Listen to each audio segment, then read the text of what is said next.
नरसिंह षटचक्र उपनिषद।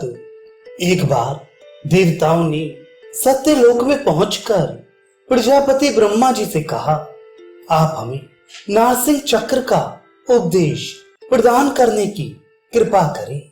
तदुपरांत प्रजापति ने उन समस्त देवों को नारसिंह चक्र का उपदेश प्रदान किया, जो इस प्रकार है। नारसिंह चक्र की संख्या 6 होती है।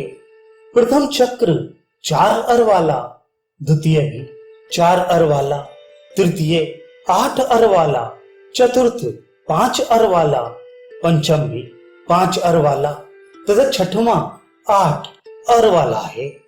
इस तरह से ये 6 नारसिंह चक्र कहलाते हैं।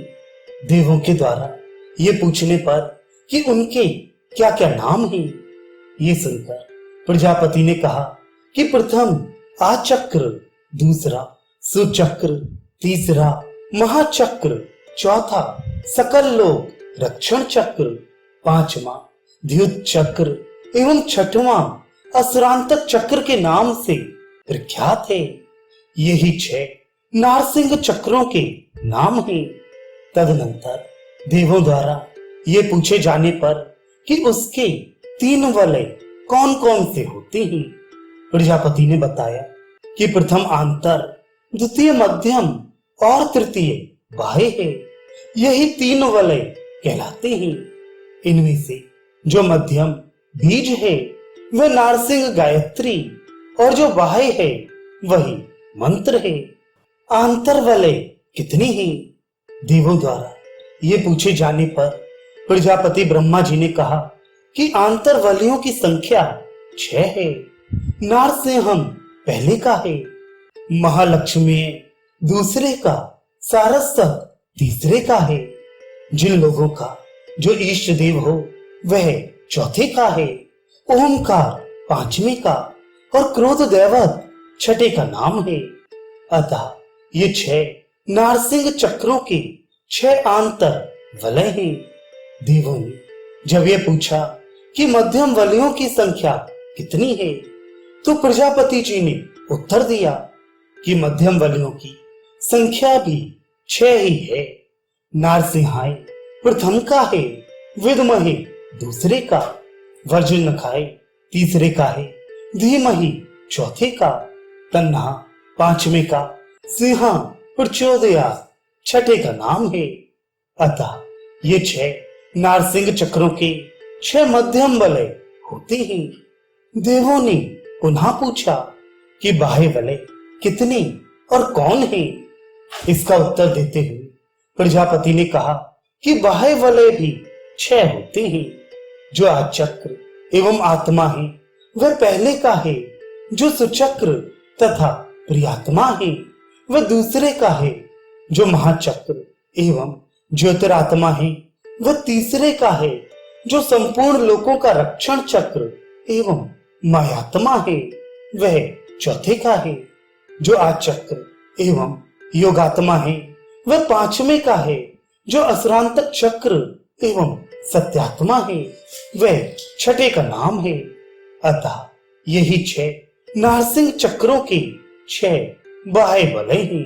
इसका न्यास कहाँ करना चाहिए, अर्थात कहाँ धारण करना चाहिए? देवताओं के द्वारा ये पूछे जाने पर प्रजापति ने कहा कि जो प्रथम है उसे हृदय में, जो द्वितीय है उसे सिर में, जो तृतीय है उसे शिखा में, जो चतुर्थ है उसे समस्त अंगों में, जो पंचम है उसे सभी में, तथा जो षष्ठ है उसे संपूर्ण देशों पूरे शरीर में धारण करना चाहिए। जो मनुष्य इन नारसिंह चक्रों को अपने समस्त अंगों में धारण करता है उसे अनुष्टुप की सिद्धि प्राप्त हो जाती है।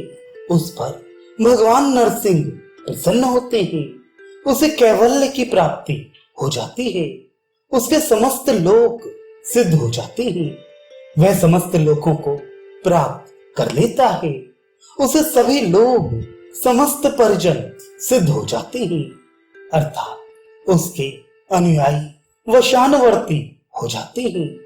यही 6 नारसिंह चक्रों के अंगों में न्यास के स्थान है। इनका न्यास अत्यधिक शुद्ध है। इनके न्यास द्वारा मनुष्य नरसिंह को आनंद प्रदान करने वाला हो जाता है। वह कर्मण्य अर्थात श्रेष्ठ कर्म का ज्ञाता हो जाता है। वह ब्रह्म ज्ञाता हो जाता है। इस न्यास के बिना नरसिंह प्रसन्न नहीं होते और ना ही मनुष्य कर्मण्य हो सकता है। अतः यही अत्यंत पवित्र है। इसका न्यास ही अत्यंत शुद्ध पवित्र है। जो मनुष्य इस नारसिंह चक्र उपनिषद का अध्ययन करता है वह संपूर्ण वेदों का भी अध्ययन करने वाला हो जाता है।